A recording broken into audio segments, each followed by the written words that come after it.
Hey, I'm Dean and this is Legacy Voyage. In Season 1, I'm documenting my journey to earning my first 100K net worth as a full-time college student. Join me as I share some of the lessons I learned along the way. YC is like the most elite club of college dropouts. Or at least that's one way to describe YC. Y Combinator is like, for those who don't know, it is the most successful startup incubator there is. Like, if you go to YC, it's kind of like the Stanford of startup incubators.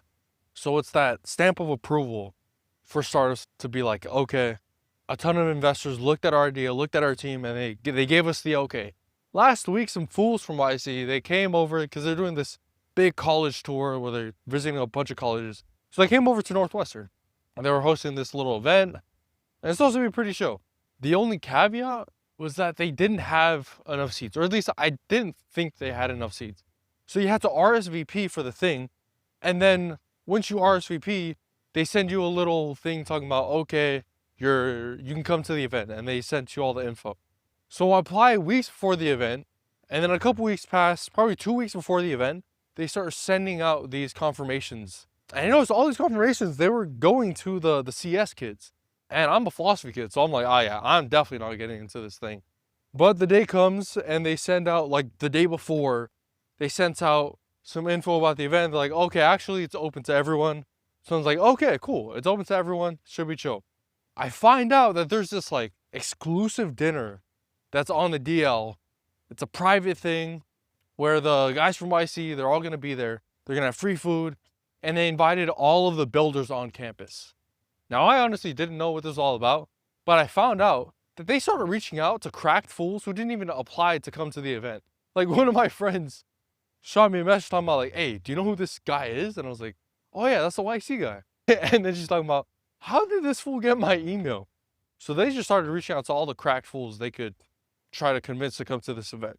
So the public thing happens. It's like a little talk.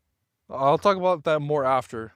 But then after the talk, I'm trying to figure out, okay, what's the vibes now? Because I'm low-key a little hungry, but I'm not invited to this thing. I know some people who are going. What are the odds I could just like go and ask them, like if I can tag along or whatever?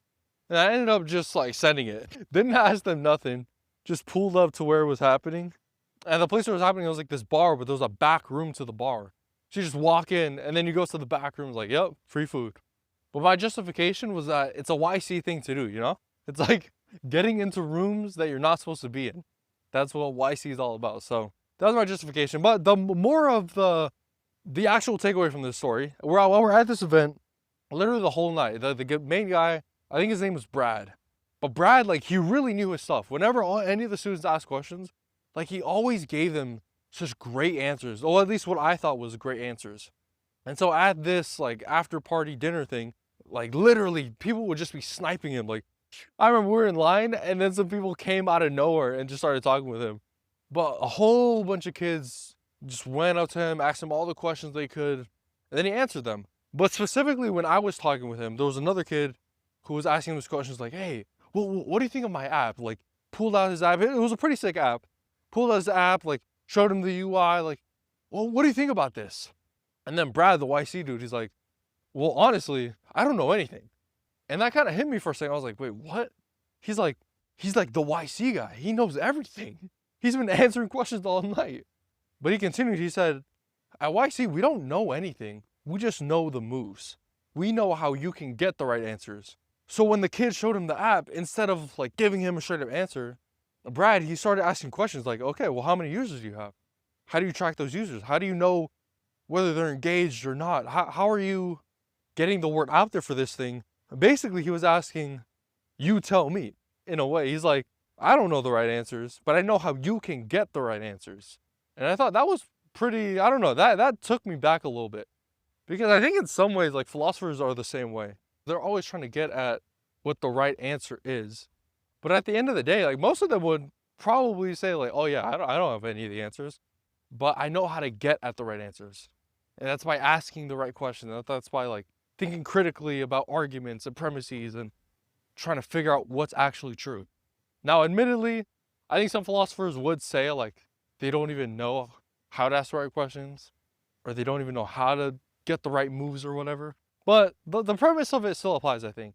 Like the big takeaway is that these YC guys, they don't know the right answer. They don't have all of the answers. But what they do have and what they know are the moves. The moves for founders to get the right answers. And I thought that was, I don't know, a pretty big takeaway. I'll quickly run some other things that I thought were interesting, or at least stood out to me from the whole night.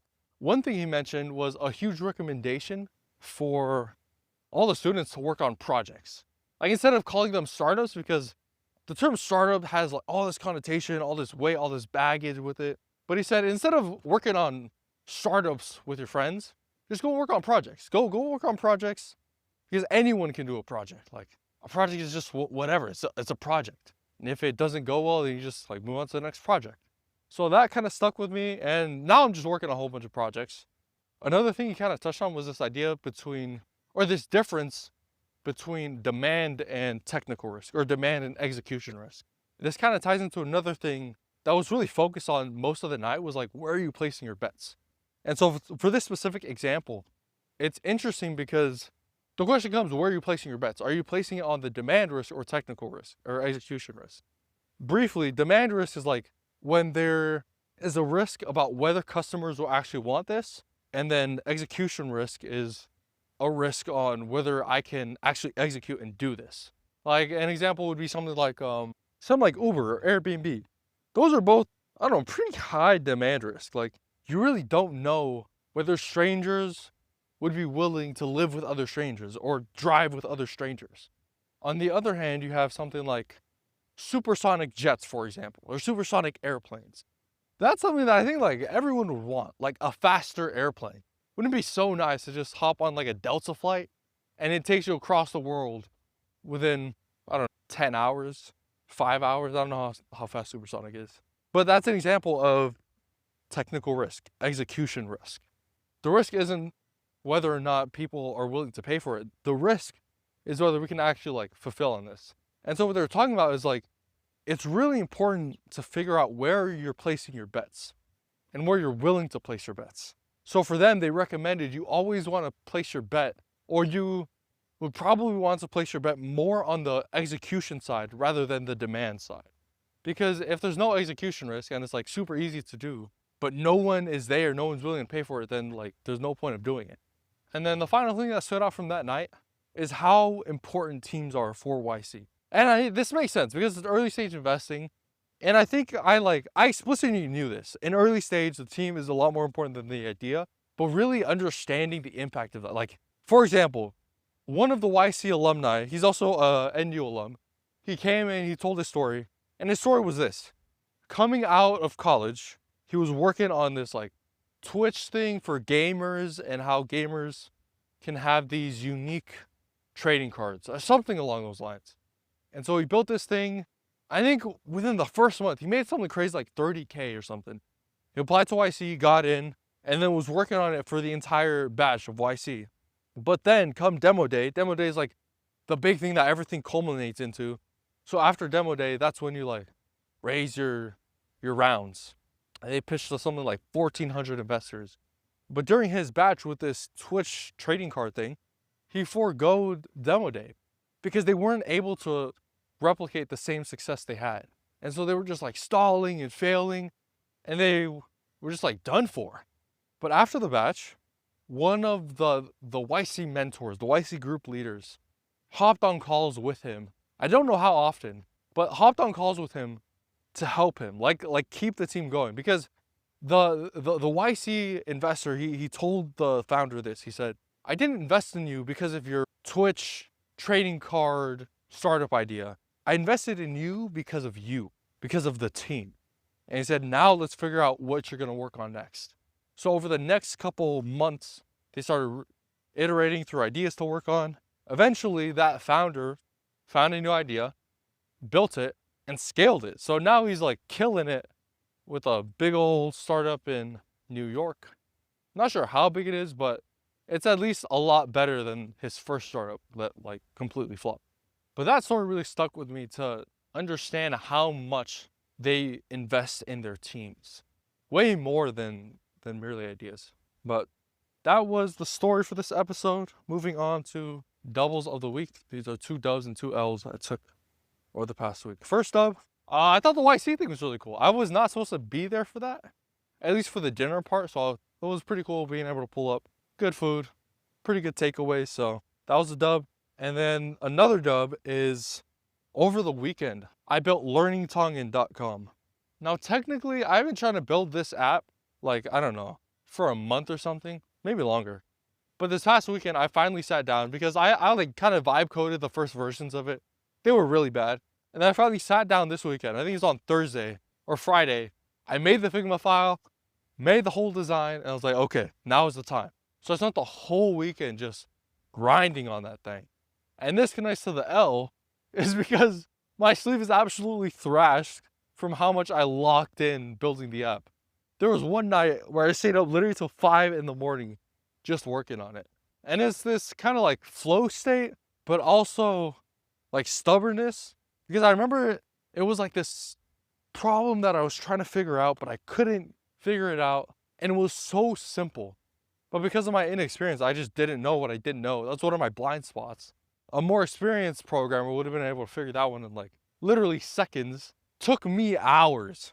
So I stayed up till 5. My sleep was absolutely thrashed. And that's definitely one thing I'm gonna work on, especially this week. I'm trying to get better with my sleep. But the other L on top of the sleep part is that I've been getting cooked in school, bro. Like absolutely cooked. Like I've been getting C's and B's on quizzes. And that's usually not how I am. I don't know how I've been able to pull it off, but I've been able to maintain like a 3.7 something GPA. So I guess it just doesn't feel good to do bad in school. But also, I can't be mad at it because I'm not putting any type of effort into it. If anything, my GPA is a bad reflection of how much effort I've been putting into school. But I'll hopefully get that up.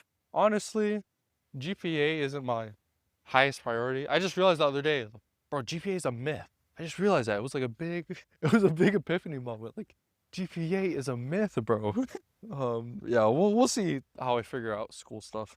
But moving on to the next section, the philosophizing section. These are things I've been thinking about. I'll run through these pretty quickly. So the first thing is a feature versus the bug. I think I was listening to this from a podcast that was talking about how in entrepreneurship, man, I forgot the way specifically it was phrased before. But if I remember it correctly, it was something along the lines of identifying what is a feature versus a bug. The example that was given was, I think around Planet Fitness. Because in Planet Fitness, a ton of people don't come to the gym. And it's to the point where if everyone of Planet Fitness members actually came to the gym, like it would be cooked. The whole thing would be cooked. And so the question is that a feature or is that a bug? For Planet Fitness, that is a feature of their business model rather than a bug. And so the reason I bring this up is because identifying whether or not it's a feature versus a bug is actually important into how you approach the problem. So for example, if I identify something and I look at it and like, oh, okay, that is a bug, then I'll start devoting a whole bunch of resources around fixing that bug when in reality, it's just a feature of what it is, or it's a feature of how it works. And my time would be better spent on either making that feature better or finding some other way to like counteract or at least like supplement or improve that feature. I think when I wrote this down this week, there was other things I wanted to talk about, but I low-key forgot them. So that is the thing on feature and bugs. The next thing, I call this the IDK frame shift. This is the I don't know frame shift. The way I think about frame shift is like different ways of thinking. So it shifts the frame. It's kind of in the name. It shifts the frame of how I am thinking. So a perfect example of this is the want frame shift, where I used to tell myself a lot of the time, I was like, oh yeah, I need to go to class, or I need to go on a run, or I need to go work out, or I need to get my work done. Instead, it's a simple shift to say, I want to go to class. I want to go get a workout in. I want to go for a run. And so it's a simple frame shift that helps me think through like doing the thing, or at the very least, like helping my self-talk. So I thought of another frame shift. I didn't think of this. I heard it from a video. But the frame shift is called the I don't know frame shift. And so in some cases where it's like, I can't do X, Y, or Z, instead of saying I can't do something, shift it to I don't know how to do it. So instead of being like, oh, I can't run a marathon, instead it's like, I don't know how to train to run a marathon. I don't know how to run a marathon. And when we shift things like those, or when I shift things like those, it makes it more plausible, or at least it puts it more in line with reality. Because that is the reality. It's not that I can't run a marathon, it's that I don't know how to train to run a marathon. Or at least I don't want to train to run a marathon. Something along those lines would fit reality better. And the final thing for this section, oh, this one is an interesting one. It's committing to decisions. Someone the other day was like, Dean, I really admire how much you commit to your decisions. And I've been thinking about this a good amount lately. Because I wouldn't exactly describe myself as someone who's like super committed to making decisions. Or at least when I make a decision, I go all in and just like do it to the extreme. But I think it's just come along with how I've been thinking about life, which is kind of, I don't know, it's kind of deep, but I think it's true. Especially with something like stoicism or other things like that, or pragmatism. It's probably similar because in a lot of cases, when I make a decision, I don't see any benefit that comes from being wavy. Like, oh, should I make the decision? Should I not? I think in a lot of cases, it's more like, okay, I'll make the decision, see how it plays out. And then if it's the wrong decision, then I could just pivot. I think the perfect example of this is religion, actually. Like with Jesus Christ, I was so hesitant. Or with God, I was so hesitant to make the commitment, to take the faith, that leap, because I was so afraid of being wrong. But then I finally realized that the only way to really figure it out is to take that leap. And then if it turns out I'm wrong, then I could change my mind. And I still hold that to this day. Like if there's some piece of evidence that comes along that proves actually Jesus Christ did not rise from the dead, then I would not be a Christian. But as of right now, from the evidence that I have considered, that I've looked at, there does seem to be at least a plausible chance for Christ to have risen from the dead. And so that has informed my belief. But before, I wouldn't have even like made the decision. I would have just been agnostic about it. And I was agnostic for the longest time. And so I decided, you know what, I might as well just commit, see it through, and if I'm wrong, then I'm wrong, and I can update my beliefs. But I think that's kind of what has made me, or that type of thinking has made me more decisive in some ways. Or at least when I make a decision, I commit to it and actually follow through with it, instead of considering the what ifs that come along with it. Now, moving on to the weekly roundup. These are random finds from the week. Could be a question, a book, a quote, anything that stuck with me. The first thing is the other day I was on a run, listening to a podcast. Or I don't think it was a podcast actually. I think it's an audiobook. But this question really stood out to me. And it was, what do you want? And is that worth wanting?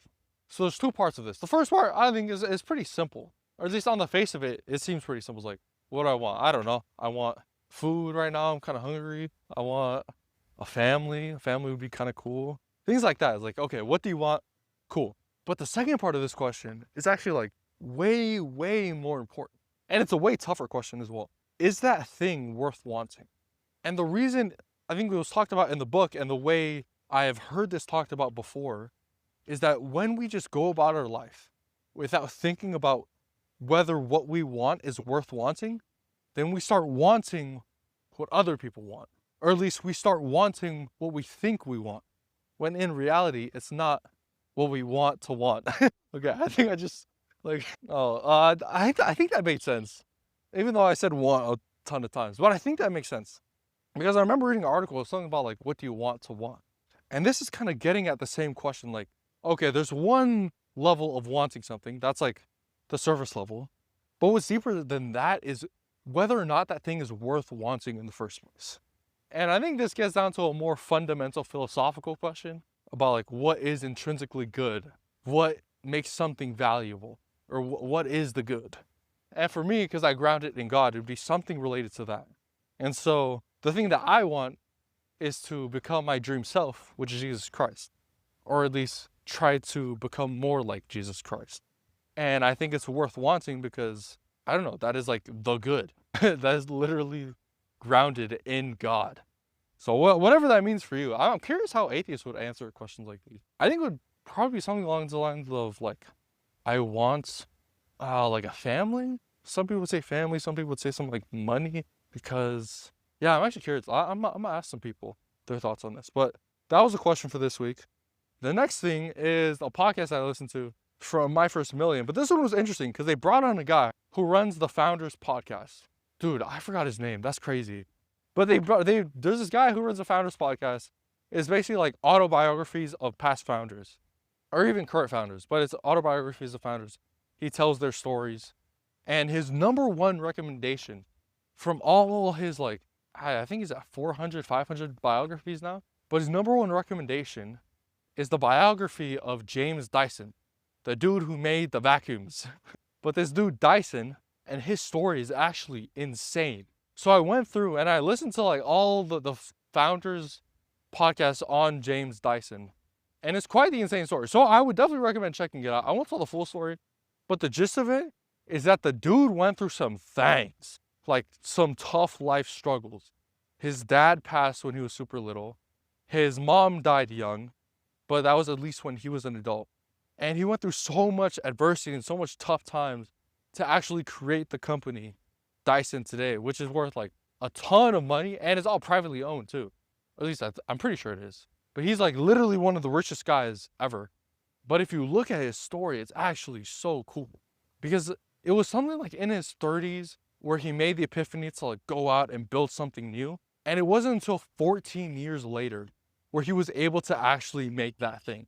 It's hard to find something comparable. So like I think the most comparable thing would be something like Henry Ford. I'm not sure what Ford's background is actually, but it'd be something like if Henry Ford had this like vision to make the Ford or whatever the car that he made was at, let's say, 31. And then finally at 45, he was able to make the first actual car that he could sell. And through that entire time, he was like facing adversity after adversity, challenge after challenge, obstacle after obstacle, and he overcomes all of it. And then goes on to like be super rich and successful. Well, that was kind of James Dyson's story. It was super sick, so I think definitely check it out. But moving on to the book. This is the book that I mentioned from the question, or at least I got the question from this episode, from this book called Clear Thinking by Shane Parrish. He's the same dude who runs Farnham Street. It's another podcast or blog. I think that's the blog, and then the podcast is called Freak. I forgot what the podcast is called. Podcast is called something about thinking, I think. But the main thing that stood out from this book, at least for me, was that it has a bunch of different ideas from a bunch of different like ways of thought. But this is the main idea that I thought was super interesting. In the book, it talks about having this personal board of directors. And whenever you come to like some type of decision, you should refer to your personal board of directors. And the way he talks about it in the book, or at least from what I remember about it, is that you have these personal board of directors and you study them through things like books and podcasts, and you appoint them to like help you make decisions. And it's kind of interesting because James Dyson had a similar thing where he had these two really big role models, and that's kind of what these are. These are like role models, these board of directors. And when you go about your life, you think about these things as if they would approve your decisions or they would approve your actions. And the reason I found this so interesting is that it connects so much with what I believe for myself.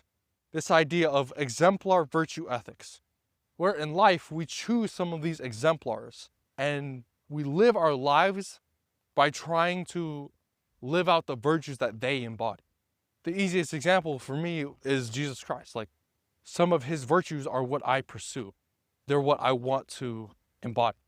And so with the board of directors example, it's something similar. Like if Jesus Christ was on my board of directors and he was looking at every decision and action I made, like would he give that stamp of approval for me to go and do that thing or believe that thing? It was kind of a similar idea for what they talk about in the book. And the final thing I have here is a quote. And the quote is, "The very foes who slay thee have access to thy grace." And this is from a hymn, because this past week was Easter. Oh yeah. Oh my goodness. I forgot to wish Happy Easter. Happy Easter, everyone. At least from when I'm recording this, Happy Easter, because it passed. But this past Sunday, this was one of the hymns that was sung. And this quote, I don't know, it really stuck out to me. The main reason why it did is because I think it, kind of what I was talking about earlier, it highlights one of the big virtues that I respect Jesus for. And it's this virtue of forgiveness, this virtue of love. and how his grace knows no bounds. Like, even for these people who literally killed Jesus Christ, like, he still forgave them. He still said something like, forgive them for they know not what they do. And I think it's, in some sense, it's like, oh my goodness, that's kind of dumb. It's like, this dude really just forgave them? Like, he literally just killed them. Is he really finna forgive them? But in another sense, it's like, oh my goodness, thank goodness.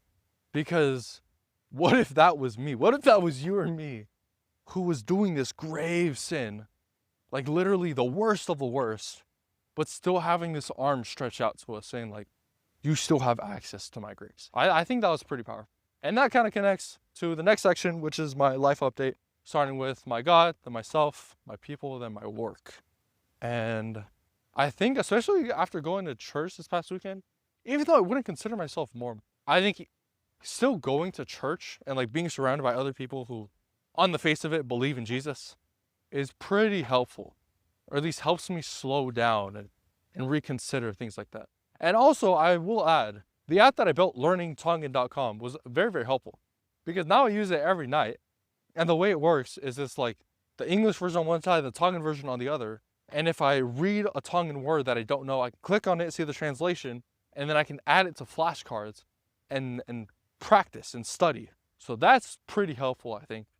Not only, because it kills 3 birds with 1 stone. First of all, I was trying to build an app, so like, boom, I built an app. Second of all, trying to learn Tongan, so like, boom, I can learn Tongan. And third, I can read the Bible. Like, it's literally win, win, win. Boom, boom, boom. So the only thing is my sleep so it took a little hit, but that's okay, that's okay. This week is a new week, and my sleep will get better, I hope. But moving on to update on myself. The other day, it was actually so tough because I ran 5 miles, and it was like a fast 5 miles. At least for me, it was a fast 5 miles where my legs were burning, they were dead by the end of it.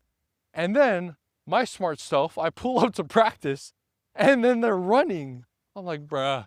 So I went from a 5-mile run, like a 5-mile hard run, to practice where they're running even more. So yeah, last night my legs were dead. So today I went on another 5-mile run, and my legs are even more dead, so I went super slow. But even going super slow, my heart rate was super high. So perhaps tomorrow I just get a lift in and don't run, but maybe it's part of the grind, I just push through. I'll figure it out. Either way, I think it's been good. The running grind has been really, really good, I think. Especially for my health, like slowing things down, doing hard things like that is super good. But like I keep saying, the sleep has been so terrible. So I think if I can get my sleep in check, bro, I'd be the most cracked person in the world. I'd be like the most focused, like healthiest person in the world if I get my sleep like really good. So we'll see if I'm able to do that. Update on my people. I mean, it's been good. Like, not too many updates, honestly. Just like hanging out with friends more and making some good friends. Especially the YC thing. That was pretty cool.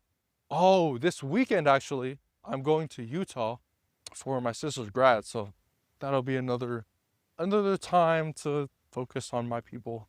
And then update on my work. Yeah, I just mentioned, built the app. So having a good time building apps. And then also, I might have mentioned this in the last episode, but I think you guys already know, I started with Leland. That's the Utah startup that I'm going to work at over the summer. But they asked me to come on earlier, so I said yes. And I was like, oh, okay, I'll start April 28th, which is this upcoming Monday.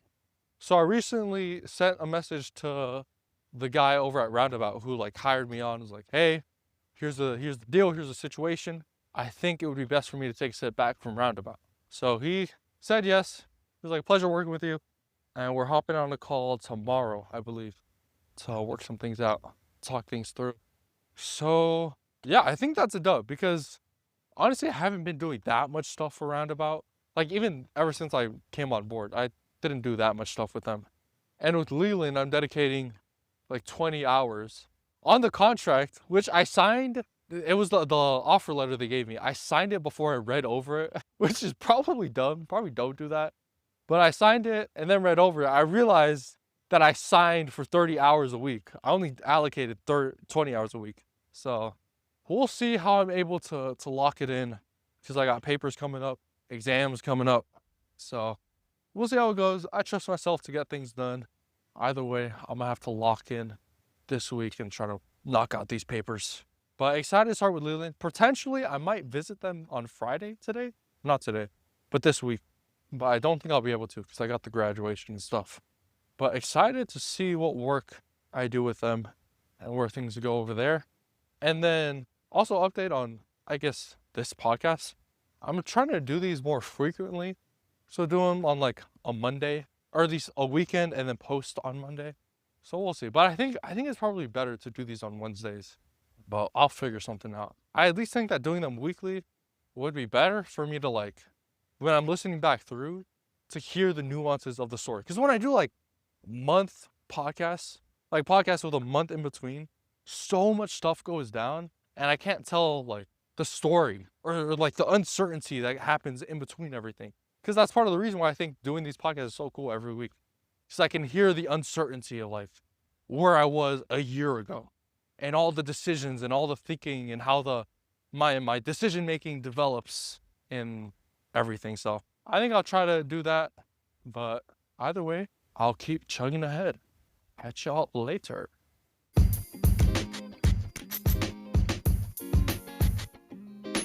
I record these episodes completely free to share success with everyone. So the only thing I ask is that if you learned anything or found something interesting in this episode, just leave a review and share it with a friend. Only takes 5 seconds and it would mean the world. Thanks, and I'll see you in the next episode. Tatok, see you.